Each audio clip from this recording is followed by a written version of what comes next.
Welcome to the deep dive. We're ripping open the source material today on a topic that is, I think, absolutely crucial for modern professionals. We're talking about how your first hour in the morning is not just, a biological necessity, but a strategic investment that fundamentally defines your entire day's productivity. It's a huge shift in perspective, isn't it? Hmm. Our analysis today is based on Felix Römer's insights from SmartKeys.org. And what's so fascinating is how this resource completely reframes the beginning of the day. It treats it as a high leverage point. A high leverage point. I like that. Yeah, it's the opportunity to shift yourself out of that dreaded survival mode where you're just reacting to everything Yeah. and into leading your life with some actual intention. Okay, so let's unpack this strategic investment angle. We're talking about moving from constantly reacting to actively directing your life. And it all comes down to a few simple, premeditated choices. Right. And there's a great quote from Caffeinate in the source. She says the first hour sets the tone for the whole day. It's about paying yourself first, isn't it? Your attention, your energy, before the world starts invoicing you. Exactly. And the science really backs this up, especially when it comes to decision fatigue. These short, repeatable habits we're going to talk about, they're designed to cut down the number of trivial decisions you have to make right away.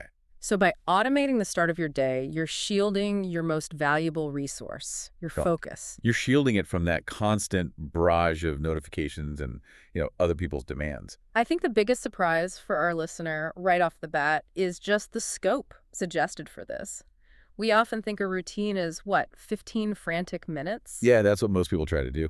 But the source suggests that a really optimized morning can take up to an hour and 40 minutes. An hour and 40 minutes. It sounds like a lot, but that's to truly cover the key strategic practices. We're talking wake up, sunlight, movement, some focused reading, and a protein-forward breakfast. So that time block, it's not about chaos, it's about structure. It is. That structure turns the morning from a high-stakes race into a series of predictable, structured wins. They build immediate momentum. But to get that structure, we actually have to start the night before. So the clarity we're looking for in the morning, it essentially starts while we're sleeping. This is what we'd call the friction removal strategy. Precisely. You need to build a simple night system, a set of prep moves that just reduce friction for your future self. For example, and this is crucial, writing down tomorrow's top 3 priorities before bed. Why is that so important? It clears out mental clutter. There's something called the Zeigarnik effect, where your brain just keeps reminding you of unfinished tasks. Get them on paper, and the brain can actually relax. That's powerful. Getting that mental noise out of the way is half the battle. What other prep moves does the source recommend? Simple, physical stuff that eliminates excuses. Set the coffee maker so it brews automatically. Yeah. Lay out your workout clothes. And, it's a good one, place a full glass of water by your bed. They're small actions, but they remove that opportunity for negotiation when the alarm goes off. And that brings us to device discipline. This is where most people fail before they even get out of bed, right? It's a huge failure point. The guidance here is really firm. It's non-negotiable for high-level focus. You have to stop screens 30 to 60 minutes before lights out. Use dim lights. Read a paper book if you can. These are all signals your brain needs to start releasing melatonin. But the ultimate step, charge your phone outside the bedroom. Get a basic alarm clock. So you prevent that immediate doom scroll, which just throws you right into a reactive state. Immediately. That boundary leads us directly into the biggest psychological hurdle for so many people, defeating the snooze button. That critical shift, getting up with intention, it sets the entire trajectory for the day. It really does. Hitting snooze, it's like you're starting your day by breaking a promise to yourself. You're introducing negotiation and hesitation right at the start. It tells your brain that commitment is flexible. So the source suggests tactics designed to interrupt that whole negotiation loop. Like the 5-second rule, right? Just count down 5, 4, 3, 2, 1, and stand up before your brain can argue. That physical disruption is key. Or place the alarm across the room, even in the bathroom. You have to get up. And once you're vertical, the energy needed to crawl back into bed is so much higher. And no backup alarms. That's a big one. It's basically planning to fail. It is. So once you're up, you need to transition that physical wakefulness into mental momentum. The advice is to give yourself a tiny win immediately. A tiny win. Absolutely. The small win concept is foundational. Open the blinds to get light, start the kettle, or just make the bed.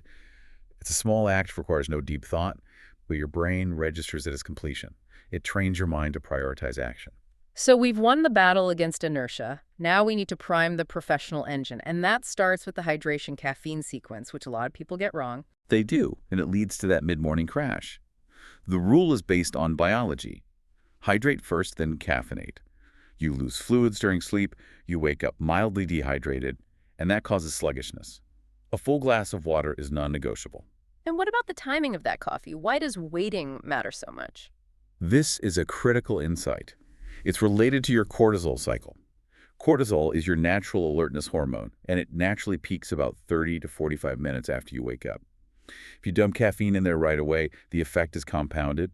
You get jitters, anxiety, and a faster crash later. So you wait. You wait just 10 or 20 minutes, you let your body's natural system crest, and then the caffeine acts as a powerful enhancer as those levels start to dip. That little pause turns caffeine into a calm anchor instead of a frantic rush. It becomes a micro check-in. It's a moment to consciously ask yourself, how do I feel? What's my energy level? Okay, next up is fuel. What we eat dictates whether we sustain focus or just crash an hour later. We have to stabilize blood sugar. That means a protein-forward breakfast. Think eggs with avocado, Greek yogurt, a protein smoothie, so many grab-and-go options, cereal, sugary muffins.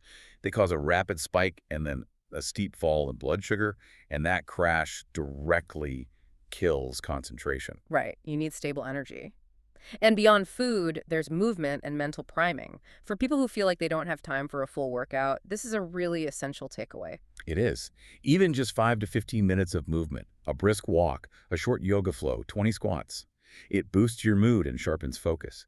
Consistency here matters so much more than duration. And this is where that 2-for-1 benefit comes in with what the source calls circadian tuning. This feels like massive leverage. It's huge. Stepping into natural sunlight within the first hour after waking, just for 5 minutes.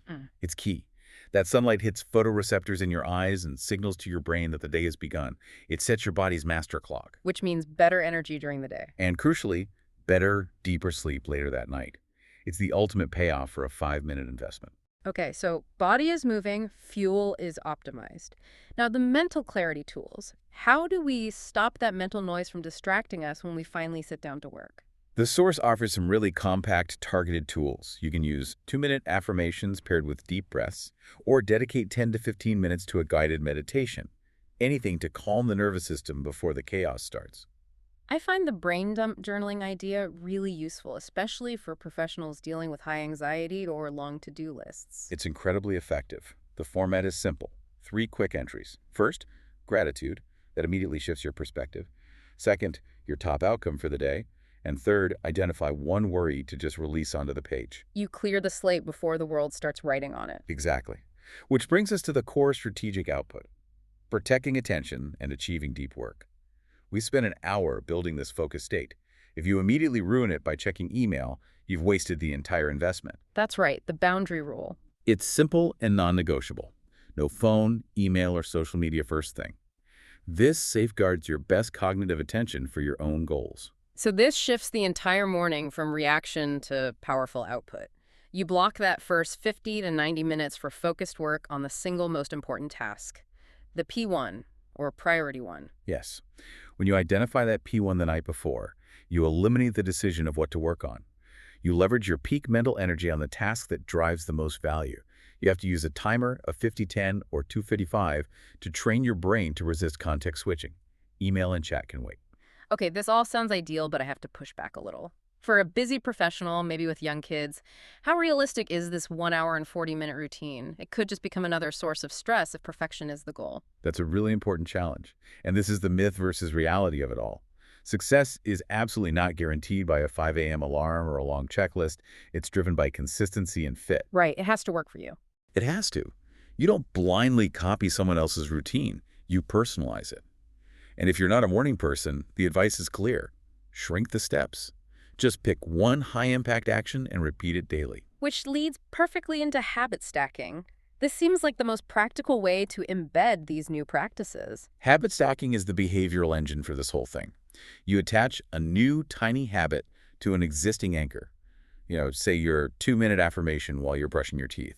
Or take your vitamins while the coffee is dripping. It makes the new action feel inevitable. Life happens, travel, low energy, a sick kid. The plan will get derailed. That's where we need the minimum viable routine, the MVR. Yes, and we have to remember the mantra. Momentum is kinder than perfection. The MVR is your emergency protocol. It's designed to preserve that momentum. It's just 3 quick essentials. Okay, what are they? First, hydrate immediately. Second, get sunlight, even just opening the blinds for 60 seconds. And third, write 1 line about your top task for the day. Hydrate, sunlight, 1 line of focus, that's it. It takes, what, 2 or 3 minutes? But it preserves the mental discipline. Exactly. It prevents that psychological cascade of, oh, I failed my routine, so the whole day is a write-off. The MVR ensures you start with intention no matter what. And finally, tracking. How do we make sure this doesn't just fade after 3 weeks? Tracking turns intention into a feedback loop. You need that loop. Use a simple tracker, paper or digital, to visualize your streaks. But the key is the review. Review your plan weekly, and here's the important part. Only tweak 1 variable at a time. The order, the duration, the timing. So you actually learn what works. Right. If you try to change everything, you learn nothing. What we've seen today is that designing your morning really isn't a sacrifice. It's a powerful strategic advantage. It enables deep work, it reduces the chaos of decision fatigue, and it sets a precedent for success by giving you these immediate, simple wins. The focus, at the end of the day, is finding sustainable habits that genuinely serve who you are and what you're trying to build.